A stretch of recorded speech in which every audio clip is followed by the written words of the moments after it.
People of Queensland and Australia. I speak tonight on freedom. On many occasions in the last year, I've addressed the Senate regarding freedom as a counterbalance to medical tyranny, and I recently addressed the Canberra Freedom Rally remotely.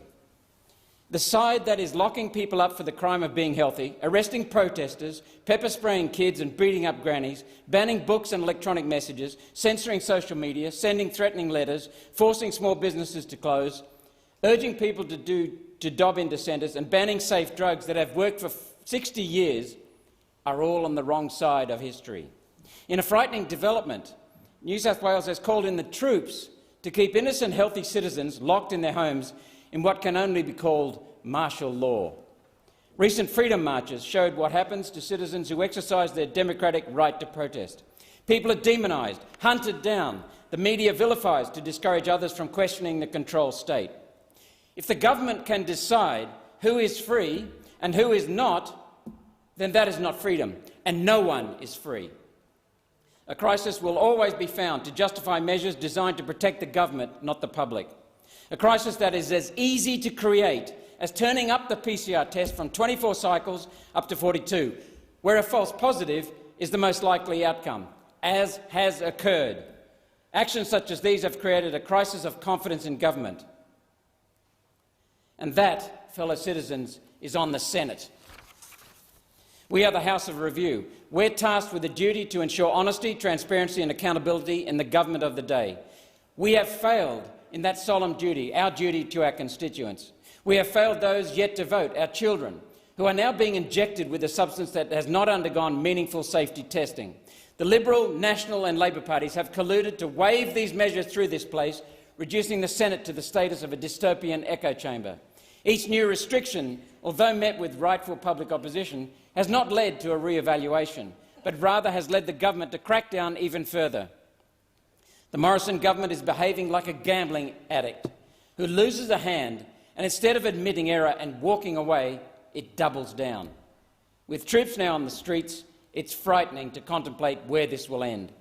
Everyday Australians are being deliberately demoralised to extract a higher degree of compliance. When COVID first arrived, there were few masks, and the experts and authorities told us masks were not necessary. Now those same medically ineffective masks are used to condition people to fear and obedience. Crushing resistance crushes hope, and without hope we have no future. Is it any wonder that small businesses are closing permanently? Every small business closed was a family being provided for from work, hard work and enterprise.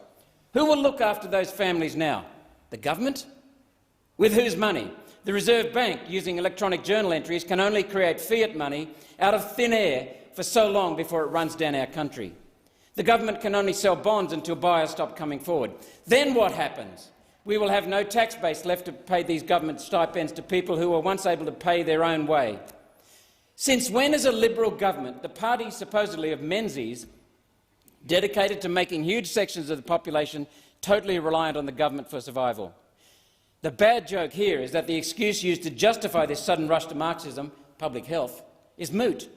Deaths from all sources, including coronavirus and the flu, are at historic lows. Australia's death rate in 2020 was less than in 2019, and 2021's death rate is lower again. We're strangling Australia's economic life and future for no reason. Power has gone to the heads of our elected leaders and unelected bureaucrats who are exercising powers yet do not feel the consequences themselves. Never in history has Lord Acton's famous quote rung more true: power corrupts, and absolute power corrupts absolutely. It's been calculated that the civil disobedience tipping point, which is the maximum capacity of the police to arrest people, of the jails to hold people, and of the courts to process people, is, in Australia, around 100,000 people. Anything more than that and the system comes crashing down. Attendance at the freedom rallies last month shows we're almost there. No wonder the Morrison government has been scared into resorting to the refuge of tyrants, the military, to intimidate citizens into compliance, and to mandating injections threatening to rip away people's livelihoods. Everyday Australians are seeing through the smoke screens of fear and intimidation. People now see the cost of the restrictions to family and community exceeds the medical cost of the virus. Everyday Australians have spoken. We will not be divided. We are united. We are one community. We are one nation. Thank you.